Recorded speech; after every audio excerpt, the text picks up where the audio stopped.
Good morning.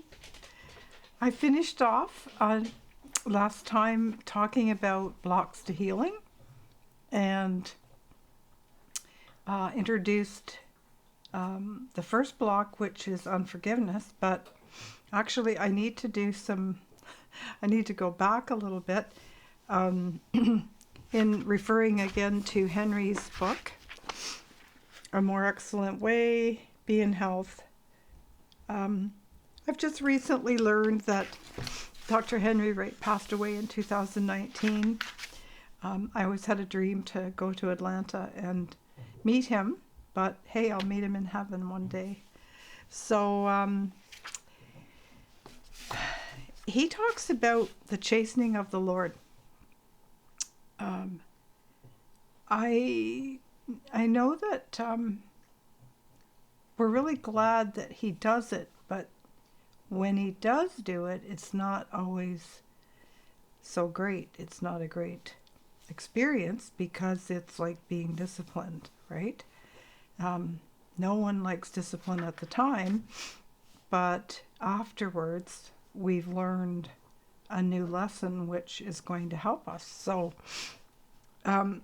So throughout the Old Testament and the journeys of the Israelites, whenever they turned away from God, they experienced curses of the enemy. So instead of blessings, God was unable to bless them if they had turned away. But when they returned to him, he was able to bless them. They would be in fact in oppression or bondage. They would cry out to God, they would repent, he would then end their captivity. That often is what happens in our lives. We move away, we sin, we by omission, by lack of knowledge, as we talked about. But when we repent and learn what we need to learn, we're always received. God really never turns his back on us because he loves us so much. But he wants us to be in union with him, and he wants that relationship more than anything with us. So we leave this part and just know that God never puts evil on us, but giving us over to the devices of our own heart, often until we've had enough. And when we recognize our need to change, to turn from our sin, then he is able to, again, bring blessing on our lives.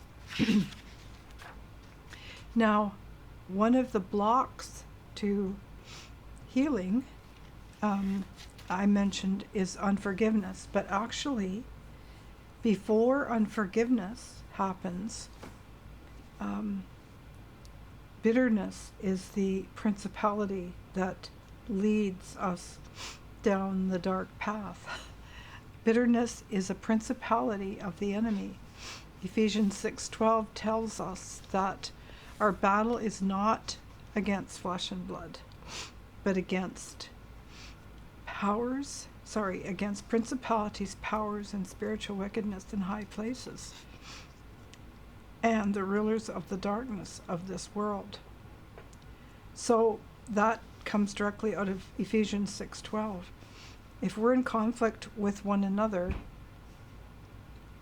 I am not your enemy. You are not my enemy. Do you know the problem that we have? We are not able to separate people from their sin. Their sin is our enemy, not them. When someone violates us, we make him or her evil along with the evil they did, don't we?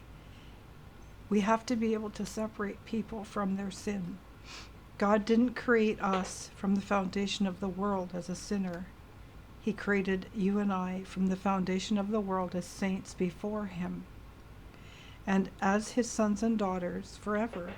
But because of sin, we've become separated from him. Even after conversion, we still have many things to work out. I want to help you do this today, says Henry. So bitterness is a principality, and under it and answering to it are 7 spirits that reinforce it. The first one is unforgiveness. When the root of bitterness in Hebrews gets a foothold, the first thing that happens is a record of wrong. So, wrongs. Looking diligently lest any man fall of the grace of God, lest any root of bitterness springing up trouble you, and thereby many be defiled. Hebrews 12:15. So often something happens to us, and there's just a quick response, and it can be just a flash. And rather than responding with forgiveness right away, we respond with bitterness. Sometimes we can think of a person or a place or a situation and still, years later, have pangs of bitterness. I really think that God is asking us to search our souls in this time. The pandemic may be really getting long and drawn out, but I don't believe that any of this is going to end until people begin to repent and turn from their sin and seek God. Excuse me. So, many of us would have flashbacks, and he mentions, if I mention Aunt Sally's name, you would probably be able to give me 15 reasons why you don't like her. This is just a random name. This is unforgiveness. After unforgiveness gets a foothold and creates a record of wrongs, there's another dimension of spiritual dynamics. What I'm talking about now is resentment. So when the root of bitterness sets in, it begins the unforgiveness, which characterizes a record of wrongs, which leads us to resentment. Resentment is the record of wrongs being fueled by feelings holding on to it. That's when we start meditating and chewing on that wrong, and over, playing the situation over and over in our minds.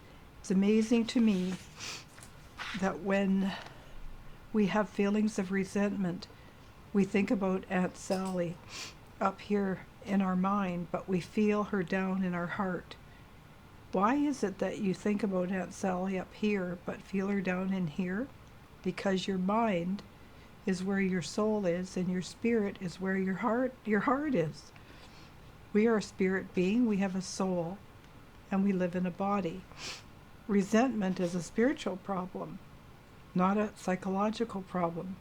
Bitterness, unforgiveness, and resentment are spiritual problems, not psychological problems.